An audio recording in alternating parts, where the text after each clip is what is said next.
Good morning dear students. आज हम लोग टाइप ऑफ रिसर्च देखेंगे, जिसमें जो सबसे पहला रिसर्च है वो है हम लोग का बेसिक रिसर्च। ठीक है। बेसिक रिसर्च को ही बेसिक रिसर्च को ही हम लोग कभी कभी प्योर रिसर्च या फंडामेंटल रिसर्च भी बोलते हैं। ठीक है, चलिए देखा करके देखते हैं। Aims to expand fundamental knowledge for curiosity. इसमें जो काम का चीज़ है वो आपका क्यूरियोसिटी।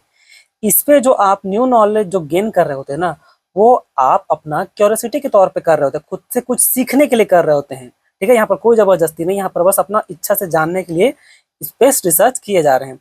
अब क्योंकि खुद का इच्छा से बारे में जानना है, तो किसी भी प्रकार का उसमें आप इमीडिएट एप्लीकेशन अप्लाई नहीं कीजिएगा, किसी भी प्रकार का एक्सटर्नल फोर्स अप्लाई नहीं करते हैं। जैसे एग्जाम्पल में सबसे अच्छा समझिएगा कि एक पेड़ को नेचुरल तरीका से उगते देना और उस पर स्टडी करना, उस पर नोट डाउन करना, ये बस आपका क्यूरियोसिटी था जानने के लिए, उसमें आप कोई प्रकार का एक्सटर्नल फोर्स इस्तेमाल नहीं किए हैं। तो इस तरह का रिसर्च को बोलते हैं बेसिक रिसर्च।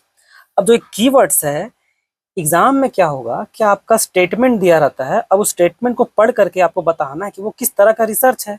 तो जो कीवर्ड्स है वो पकड़िए, उससे क्या होगा, आपको आसानी होगा। तो इसमें कीवर्ड्स क्या होगा, इसमें कीवर्ड्स आता है आपका theory, conceptual, no immediate use, principle, knowledge expansion, ये सब बेसिक रिसर्च का क्या है, कीवर्ड्स है। चलिए अब आगे देखते हैं। अब है अप्लाइड रिसर्च। अप्लाइड रिसर्च में जो आप न्यू नॉलेज गेन करते हैं, वो समझ लीजिए एक रियल वर्ल्ड में जो प्रैक्टिकल प्रॉब्लम आया है उसको सॉल्व करने के लिए कर रहे हैं। अब क्योंकि रियल वर्ल्ड में कोई प्रॉब्लम आया है, तो इसलिए यहाँ पर हम लोग इमीडिएट एप्लीकेशन या किसी भी प्रकार का एक्सटर्नल फोर्स को इस्तेमाल करेंगे ताकि उस प्रॉब्लम को सॉल्व किया जा सके। जैसे कि एग्जाम्पल के तौर पे समझिए कि एक कोरोना जो वैक्सीन था, कोरोना जो वैक्सीन है, कोरोना वैक्सीन आपका 10 से 12 महीना में टेस्टिंग करके हटा दिया गया था। जबकि नॉर्मल अगर वैक्सीन को बनाया जाता तो वो कम से कम 10 से 12 साल ले लेता। पर क्योंकि यहाँ पर प्रॉब्लम आन पड़ा था, इसलिए उसको इमीडिएट में सॉल्व करना जरूरी था। और जो अप्लाइड रिसर्च होता है, वो आपका बेसिक रिसर्च से ही निकल के आता है, क्योंकि देखिए वहाँ पर जो क्यूरियोसिटी में सीखिएगा उसी को नहीं यहाँ पर आप अप्लाई कीजिएगा इमरजेंसी सिचुएशन में। अब इसका कीवर्ड्स क्या है, कीवर्ड्स है solve a problem, real world, practical, ये सब इसका कीवर्ड्स है। ठीक है, अब आगे आते हैं एक्शन रिसर्च। एक्शन रिसर्च क्या होता है, एक्शन रिसर्च जो होता है, इसमें आप अपना जो प्रैक्टिकल नॉलेज है, वो जो न्यू नॉलेज जो गेन कर रहे हैं, वो आप अपना समझ लीजिए इम्प्रूवमेंट के लिए कर रहे हैं। किसके लिए कर रहे हैं, इम्प्रूवमेंट के लिए। ये आप अपना खुद का इम्प्रूव कीजिएगा। जैसे कि यहाँ पर देखिए एम्स टू इम्प्रूव प्रैक्टिस, ये है। और ये साइकिल इन नेचर होता है। देखिए अगर हम एज ए टीचर खुद को इम्प्रूव करना चाहेंगे तो कुछ नया चीज़ सीखेंगे, उसके बाद आपको सिखाएंगे, अपना स्टूडेंट लोग को सिखाएंगे, और उसके बाद हम रुक नहीं जाएंगे, वो फिर फर्दर कुछ नया चीज़ सीखने के लिए कुछ फिर से कोई फर्दर प्लान बनाएंगे, और उसके बाद फिर से कुछ नया सीखेंगे। तो इसलिए ये साइकिल नेचर का होता है। जैसे क्या है, पहले प्लान बनाते हैं, फिर एक्ट, ऑब्जर्व, रिफ्लेक्ट, फिर रिप्लान। इसका कीवर्ड्स क्या है, कीवर्ड्स है ये इम्प्रूव प्रैक्टिस, एक्चुअली जो इसको इस्तेमाल जैसे टीचर लोग करता है, डॉक्टर लोग करता है, सेल्फ इवोल्यूशन के लिए करते हैं, खुद का डेवलपमेंट के लिए। तो ये आपका हो गया एक्शन रिसर्च। अच्छा, इसको शॉर्ट में अगर देखा जाए, तीनों को, बेसिक रिसर्च, अप्लाइड रिसर्च और एक्शन रिसर्च को, तो ये आपका एब्स्ट्रैक्ट नेचर का होगा। ठीक है, एब्स्ट्रैक्ट नेचर बोलने का मतलब क्या है कि जो भी नॉलेज गेन कर रहे हैं वो क्यूरियोसिटी के तौर पे। अप्लाइड रिसर्च आपका प्रैक्टिकल नेचर पे होगा, यानी कि कोई रियल प्रॉब्लम को सॉल्व करना पड़ेगा। ठीक है, और इसमें हम लोग इमीडिएट एप्लीकेशन का भी इस्तेमाल करते हैं। रिफ्लेक्टिव, खुद को इम्प्रूव करने के लिए, और यही कि किसमें फोर्स इस्तेमाल किया जाता है कि नहीं। अब वैसे बात है, क्यूरियोसिटी में सीखिएगा तो कोई भी प्रकार का इमीडिएट एप्लीकेशन इस्तेमाल नहीं कीजिएगा। और इसको भाई क्योंकि प्रॉब्लम को सॉल्व करना है, तो ऑब्वियस है उसमें आप प्रैक्टिकल एप्लीकेशन अप्लाई कीजिएगा।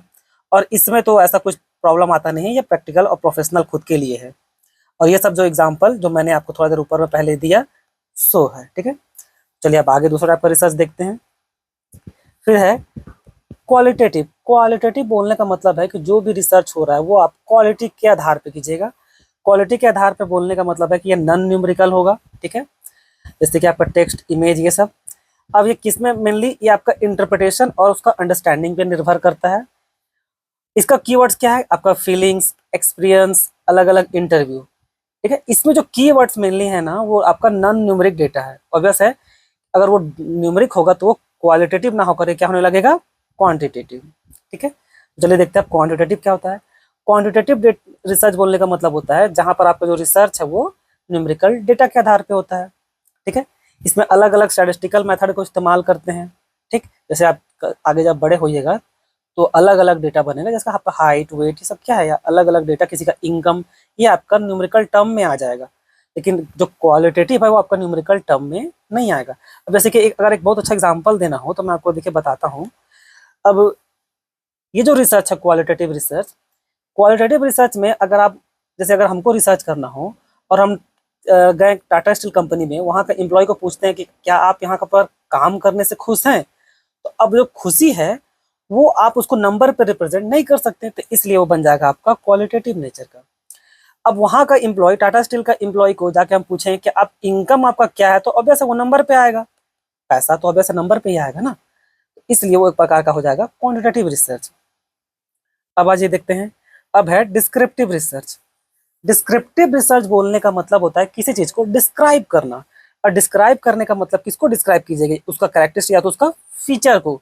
इसलिए इस पे जो रिसर्च जिस पे किया जाता है उसको हम लोग एज एक कीवर्ड है, एज इट एज, जैसा लिखा हुआ है या जैसा वो रिसर्च जैसा भी डेटा है उसी को हम लोग जस्ट कॉपी पेस्ट रिप्रेजेंट करते हैं। ठीक है, इस पे जो डेटा होता है उसको हम लोग ऑब्वियस है मैनिपुलेट नहीं करेंगे, कि भाई जब एज इट एज मतलब जस्ट कॉपी पेस्ट करना है तो उसमें आप चेंज कैसे कीजिएगा, नहीं करना होता है। ठीक है, ऑफन ये कहाँ इस्तेमाल होता है, ऑफनली ये इस्तेमाल होता है आपका केस स्टडी पे, अलग अलग सर्वे पे।